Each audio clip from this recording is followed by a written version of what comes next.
So, in terms of your love relationships, I have two definitive storylines here.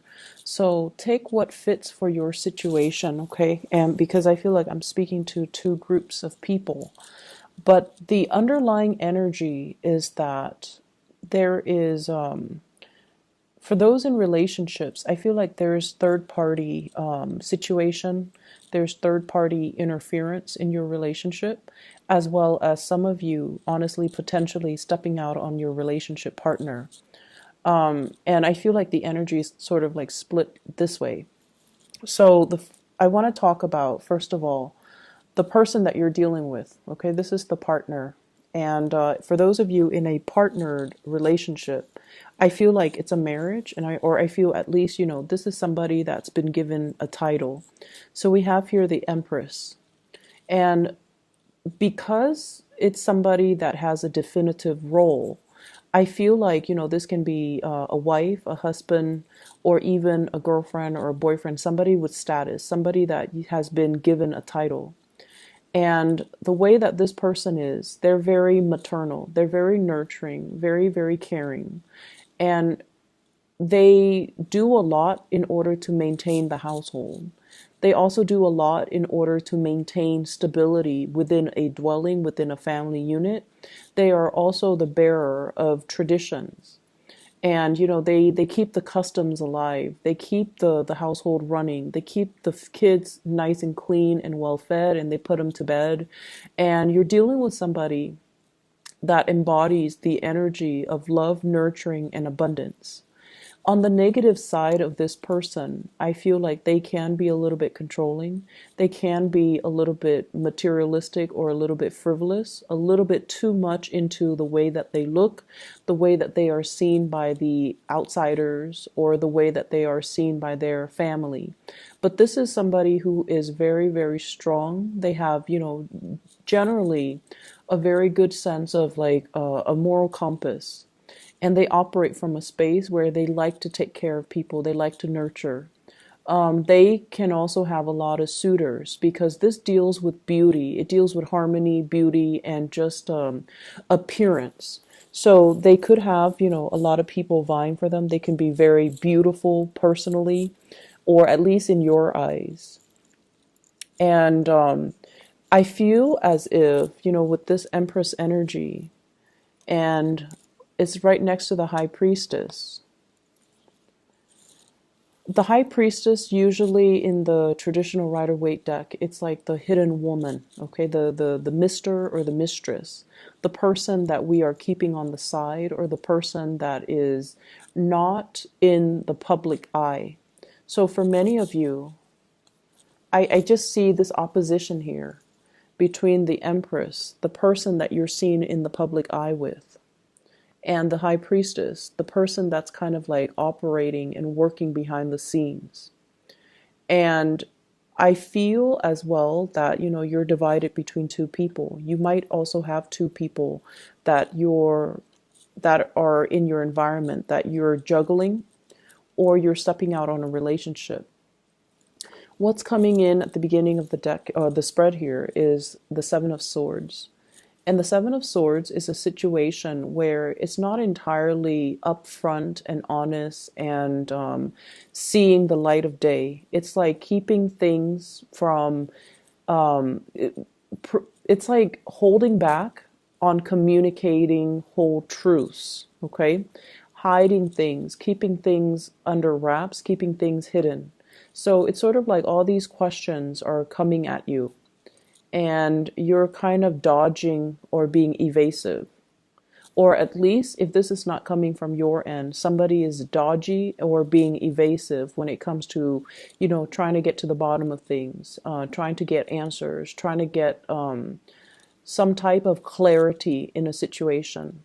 And when it comes out as this, as a sword energy, I feel like a lot of it is coming from your end, where you're dodging people in the interrogation process, where you're being very evasive, you're being very careful about what you're revealing, and you're also being very careful about what you're holding back, and what you're choosing very wisely, actually, what you're choosing to tell people, what questions you're choosing to ask or answer, and what questions you're choosing to evade. So there's this evasiveness that's coming through. And I feel like in the relationship sector, it usually denotes, third parties. It usually denotes another person that's in the mix.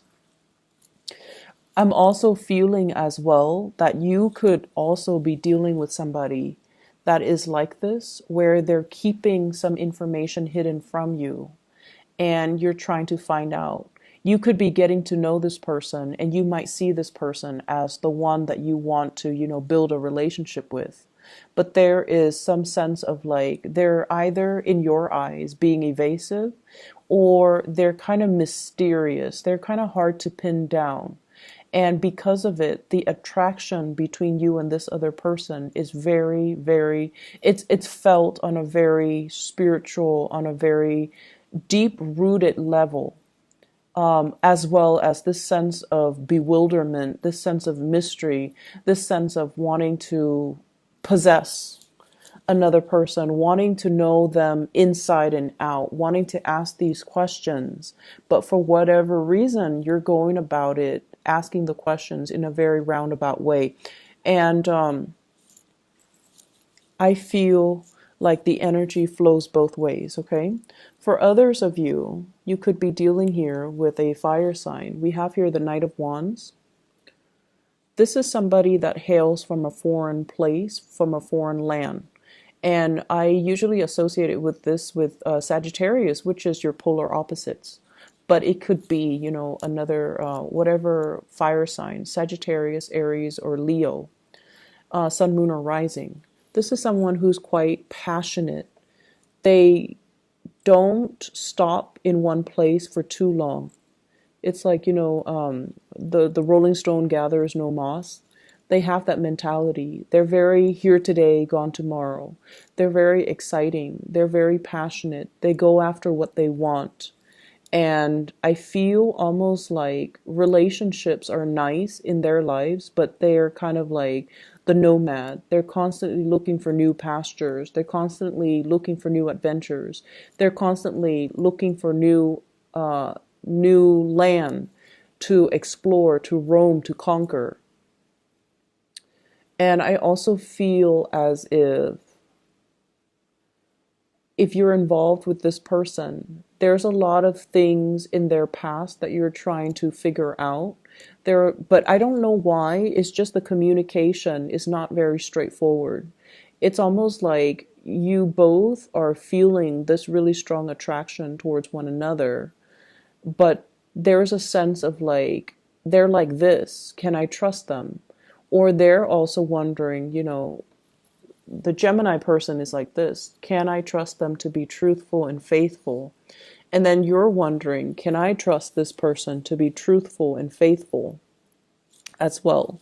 So if you're dealing with a fire sign, Sagittarius, Aries, Leo, Sun, Moon, or Rising, there's this element of wanting to tame the beast, to possess the person, to have them do your bidding, to want to control them, to try to like contain fire, that wand's energy, to try to contain it in your hands. So you might have very well met your match for this week, Gemini. And this is not just somebody that just randomly comes into the picture. I feel like there are things about them that kind of, it's almost like the attraction I feel is very strong, as well as the temptation to want to control, to possess. They could be very possessive towards you, and you could be likewise very possessive towards them. And I feel like there are clashes when it comes to egos. One person wants to be free. One person wants to, I'll come and go as I please. I can't be contained. And then the other person wants to possess, wants to control, wants to dictate, how the relationship is going to go. And so it's almost like in the process of trying to contain fire in your hands, You might get burned. You want to be a little bit careful if you're dealing with this character. Not that they're not a bad person, but they value their independence so much that it's going to be very difficult for you to tell them, like I see this energy. You sit where I tell you to sit. It's not that severe, not that controlling or manipulative, but I feel like it's this back and forth that you have with another person. And the back and forth, the communication though is very, very, very wavy. It's not straightforward. And so in order to deal with this type of energy, if you're dealing with somebody that you really like and you want to, build something with them, clear communication, especially if it's a fire sign, Geminis, you need to be very straightforward with your intentions. You need to communicate in a very matter of fact, blunt manner, because I feel like all fire signs really appreciate is just, they don't like cryptic messages. They're too impatient to try to figure things out. And they're too impatient to wait for you to state your intentions. So the way to deal with this is with the high priestess energy coming in the middle of the spread. It's sort of like, let's try not to hold back when it comes to communication. Let's be very clear and let's not be cryptic when we are dealing with other people. It's a general, good rule in life. But I feel like for some of you, there are just some things here with power struggles and control that's really interfering with your relationships. Okay? For others of you, it could be this fire sign that is stepping out on the relationship. There's an overall sense of mistrust between you and them. And there's an overall sense of like wanting to, they might have several options. And with the partner you're dealing with or the person that you like, they might be somebody that smells really good, that looks really good. I see a lot of flowers here, so I'm tempted to say like smell. Somebody who's very, very tactile. They could very well be, extremely beautiful, handsome. They take care of themselves. They're on a pedestal. They're just kind of like floating up there. So it's like you at least put them on a pedestal and you feel like they're too good to be true. You want to possess. You want to bring them back down to earth. Or likewise, somebody could be doing this to you. But I just feel as if it's an energy of like freedom versus commitment.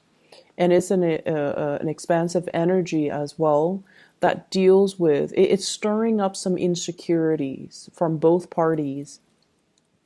And as a result of it, I feel that it can be very challenging when it stirs up our insecurity and when we feel like we can't communicate properly. We feel very rattled by the other person whenever we're around them, and we can't really gauge their intentions, or we can't really gauge what we're about to do, or they're coming so fast and so they're coming on so fast and so strong that you wonder, do they do this with everybody?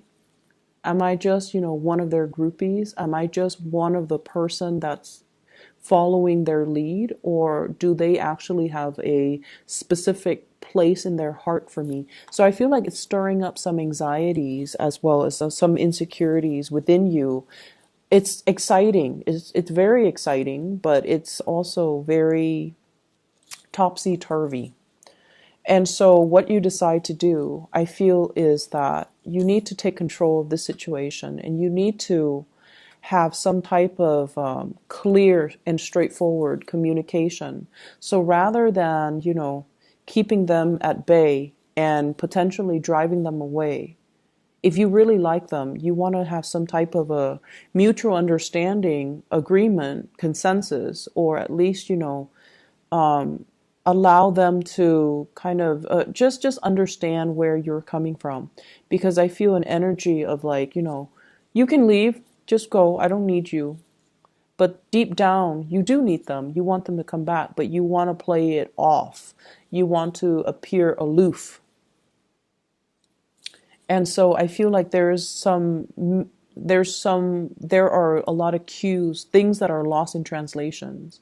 There are also a lot of miscommunication as well that needs to be worked out. I don't feel like it's getting resolved, but it needs to definitely be worked out in this spread, okay? At least for this week. So if this sounds like the situation you're in, where it's not third party, but there are fears of third parties, and you need to kind of just, open up that channel of communication if you are dealing with a third party. I feel like your intuition is leading you on the right path towards kind of freeing yourself and not being it's like, that being wrapped around somebody's fingers and feeling like they've got you pinned down. You can't go, even though you want to go off with somebody else. It feels like that to me. Moving on to other areas of your life here, this is pretty much serving as your spiritual advice.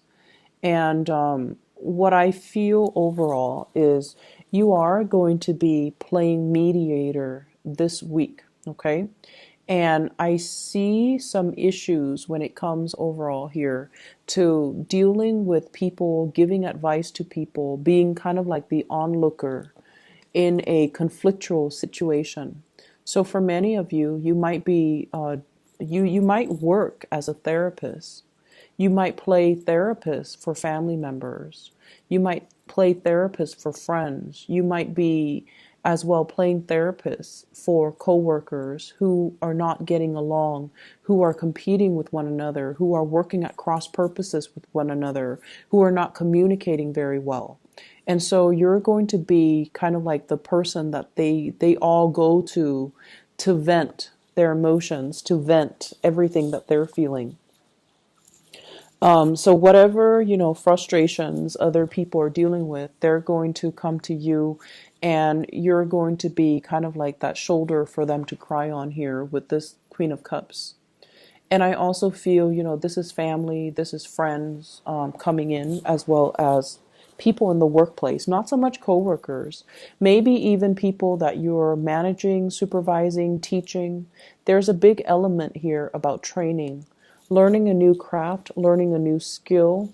Everybody's on board, working in the same direction, building something of lasting value. And I feel like, it's a process where we wanted a specific way, but then we understand that the skill set of the people that are tasked with completing this process, they might not be capable, they might not be competent. So we kind of have to lower our expectations and kind of like go to their level to teach them where they're at. So I see you as being sought after for advice, for your opinion, for your skills and expertise. And I also see you giving logical, tangible advice on the practical front, but also giving, emotional advice as well in other areas. There could also be conflict between you and a water sign, okay? So Pisces, Cancer, Scorpio, Sun, Moon, or Rising, regarding, this is a card about competition here. So it could be, you could be competing with each other. If it's somebody who's also in very high demand, they might do things differently than you because, you're an air sign, they're a water sign. They're not going to move as fast as you'd hope. So if you're waiting on them, there's going to be that element of frustration. The career front is looking really, really good here with the sun. The sun indicates to me, the spotlight. It's sort of like the areas where you shine, or the areas where you're very, very visible. Everybody sees everything that you're doing. But it's next to the Three of Pentacles, which denotes that people are soliciting you. They're trying to find you. They're coming to you in droves to try to get your expertise, get your ideas, get your opinions.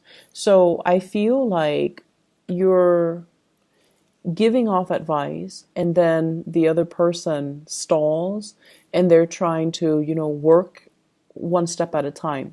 So when I mention like the people in your midst, they're tasked with doing something, but their skill level or their expertise or their capabilities are not on par with what you had planned for them. So you have to lower your expectations a little bit. This is sort of like somebody who doesn't really know how to do things repetitively. So it could be, they're trying to remember the process. So they do like 5 things and then they stop and ask for further clarification or further advice before they can move on to the next thing. It's not like the Eight of Pentacles where, they've done it over and over and over and over again and now they're an expert at it. It's just they're going to stall, they're going to take a little bit more time, they're going to need a little bit more guidance before they proceed to the next step. So in opposition, so it's like, it's not like this where they're kind of working without direction. They know exactly what to do. They know how to do this because they've encountered it before. This is sort of like waiting for feedback, waiting for the next step, waiting for further advice. So I feel like it's a stop go in the work front, but people are stopping and going. Whereas you're the one overseeing the work, overseeing the end result, and you're giving snippets of advice along the way. I feel like the work front, the professional front, it's working out really, really well. It's just as well, I feel, with this love situation, if it's a third party interfering, it could heavily be as well, like, I'm hearing like unwanted attention, a lot of unwanted attention that can lead to misunderstanding as well. So it could be where there's like an active third party interfering in your relationship and it's creating jealousy. Even though you're not partaking in that, it can also create jealousy. It can create misunderstanding when you're trying to nurture and foster a relationship with somebody else. Okay, so I hope the reading has been helpful for you guys. Best of luck for this week. Okay, take care.